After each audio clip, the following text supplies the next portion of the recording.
Hey guys, how you doing? Now, I'm here in Janda Baik and this is one of my favorite places in Malaysia, one of my favorite things about Malaysia. It's because I'm here and the air is nice and clean and crisp. The scenery is beautiful. I'm in a nice place having great breakfast with good food, be it on Elise on TV, what's not to love? And to top it all off, the journey here puts me through some very nice twisty roads, amongst the best near KL. Now, if you were in a nice, great handling car, that would be the icing on the cake. What sort of car? Something, I don't know, like a Lotus maybe, you know, great handling. Guess what? I guess it is my lucky day, because that over there is the Lotus Evora S IPS and it is mine for the day and I'm gonna go for a spin. Jom jalan!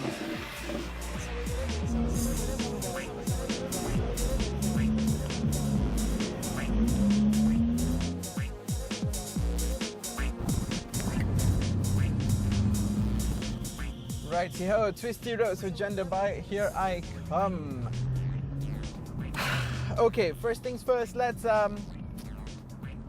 just establish the fact that this, again, to reiterate, is the Evora S IPS. The IPS stands for Intelligent Precision Shifting.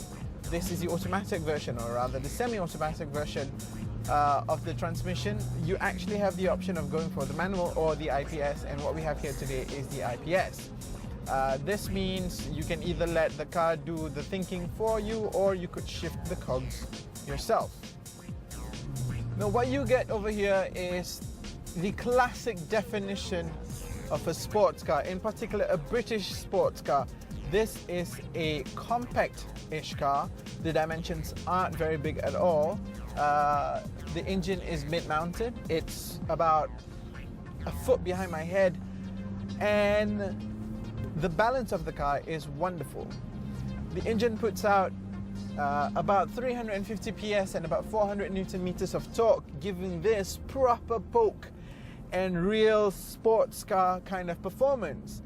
Maybe not supercar, maybe not hypercar, but a very, very sporty car with very sporty intentions indeed.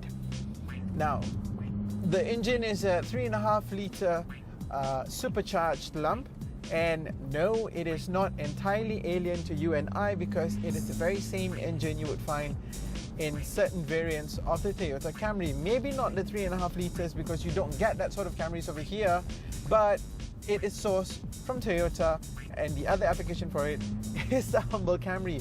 You wouldn't think, would you, that a car like that would be able to power something like this? Well, it does, and this is exactly what it's doing.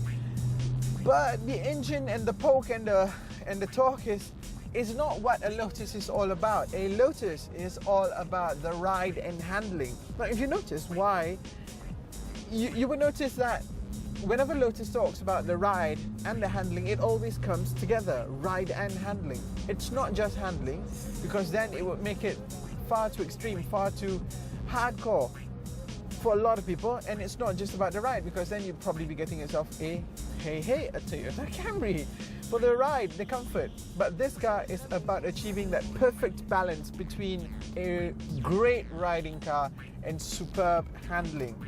This car is spin sharp as possible. The response that you get from the handling is just amazing. Twitch and you will feel it. Look, it is stupendous. It's so well balanced. When you're taking corners, it just sticks to the ground. Grip is fantastic. You remain flat out when you're taking a corner at speed, and that is definitely one of the best things about having a Lotus. Yes, you might argue that you get the same kind of stuff from some of the German marques like a Porsche Boxster or a Cayman. Yes, but have you ever taken a corner in a Lotus? Because if you haven't, I suggest you give it a go. It is amazing.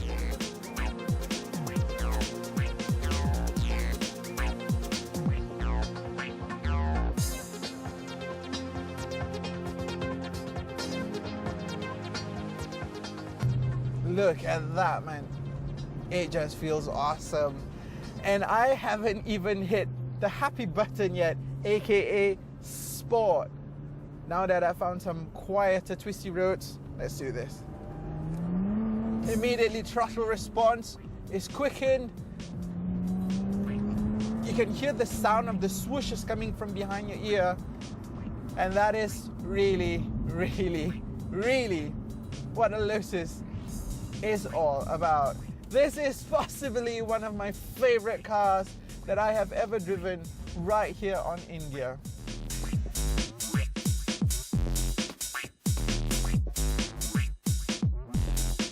Hey, you know what? The funny thing is, I think this is probably one of the greatest features about this car is the fact that I can sit off the ledge like this and very chillax lah, have a chat with you. Now, what I'm going to try to do right now is I'm going to try to answer the more cynical questions that I found on the net. For example, is this a soft-core Lotus?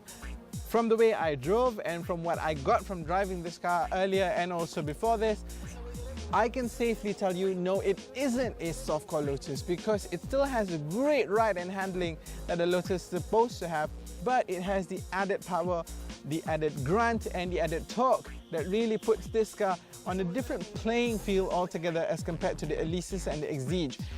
You get, you know, it's fun. It's a fun, great car to drive. Is this a soft-core Lotus because of the way it's been appointed? Well, if it is, then I don't think that that is a bad thing because it is a gorgeously appointed car. The leather is supple, it looks beautiful. The stitching is on par with a lot of the other British luxury cars out there. It looks really good, and let's not start about these bucket seats because in my opinion, these are probably one of the nicest looking bucket seats in the market right now in a standard production car. The pedals are offset, but you'd expect nothing less from a Lotus. The driving feel and the driving position is spot on. It puts you right in the middle of the control. And if you're wondering, do you have boot space? Yep, that's all you get. Well, what's the verdict?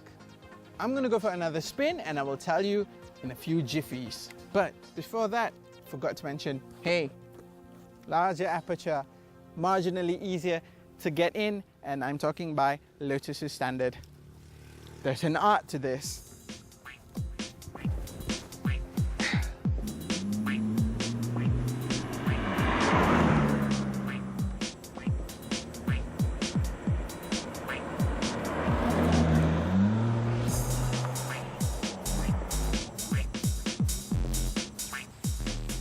So here's the last cynical question of the day. Is this a real Lotus? Come on, did you not see the way I tackled those corners? Did you not see how this car is so composed through those twisty, windy Janda Baik roads? And I did it great comfort and with a lot of style. This is as real a Lotus as it can be, and you've got the added panache of having the label of a baby supercar when you drive a Lotus right here in Malaysia. Is this a good time to get one? Well, 3 good reasons. 3 to 1. 3 years of warranty, 2 years of free maintenance, and one-time entry into the famed Lotus Driving Academy. So you get to brag to your friends, hey guys, I am driving a true blue Brit sports car and I've got the skills to show it. Well, between driving this car on those twisty roads and having a very cool dip at that waterfall, I think my mind's made up. And this is the way forward for me.